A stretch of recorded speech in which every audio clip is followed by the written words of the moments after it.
Good afternoon, I'm Anthony Butler, and I want to explain to you a little bit about supplement plans and their nature.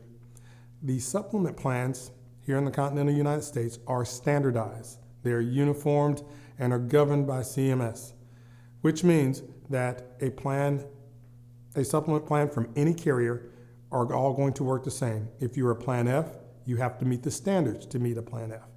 If you're a Plan N or a G, you have to meet those standards.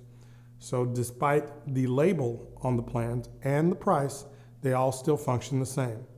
A supplement plan allows you to receive services from any provider or facility that accepts Medicare and is taking new clients. You're not restricted by a network or a group. You don't require referrals if you need to see a specialist. These plans are considered robust and they are very portable, which means if you're going to load up the RV and go on a trip across the country and you think you might need to see a doctor, all you'll need to do is find one who takes Medicare and is accepting new patients. As always, if you have any questions about these plans, contact your agent here at Empower Brokerage. I'm Anthony Butler. You have a great afternoon.